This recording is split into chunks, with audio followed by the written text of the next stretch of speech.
When the weapons of mass destruction thing turned out not to be true, I expected the American people to rise up.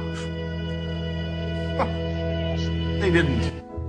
Then, when the Abu Ghraib torture thing surfaced, and it was revealed that our government participated in rendition, a practice where we kidnap people and turn them over to regimes who specialize in torture, I was sure then the American people would be heard from. We stood mute.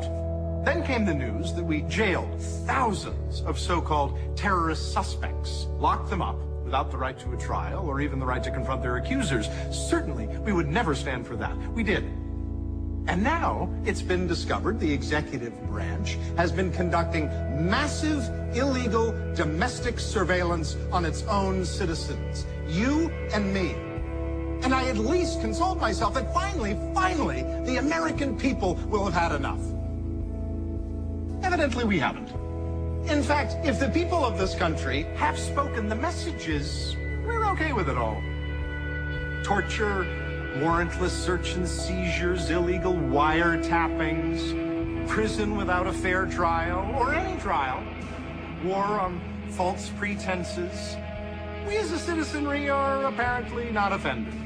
There are no demonstrations on college campuses. In fact, there's no clear indication that young people even seem to notice.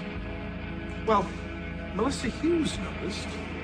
Now, you might think, instead of withholding her taxes, she could have protested the old-fashioned way, made a placard and demonstrated at a presidential or vice presidential appearance. But we've lost the right to that as well.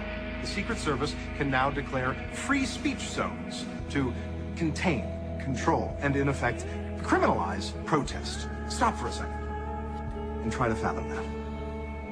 At a presidential rally, parade, or appearance, if you have on a supportive t-shirt, you can be there. If you're wearing or carrying something in protest, you can be removed.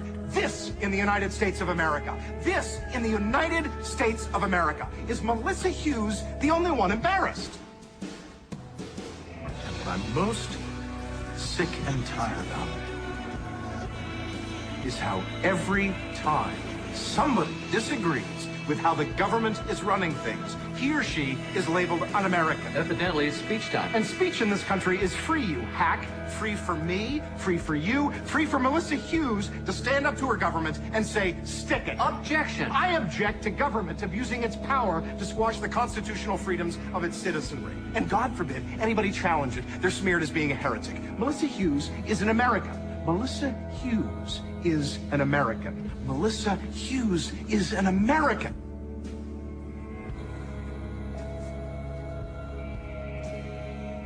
Last night, I went to bed with a book, but the book contained a speech by Adlai Stevenson. The year was 1952. He said, "The tragedy of our day is the climate of fear in which we live, and fear breeds repression. Too often, sinister threats to the Bill of Rights, to freedom of the mind, are concealed under the patriotic cloak of anti-communism." Today, it's the cloak of anti-terrorism. Stevenson also remarked, it's far easier to fight for principles than to live up to them.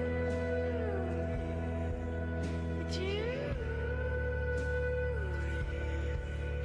you.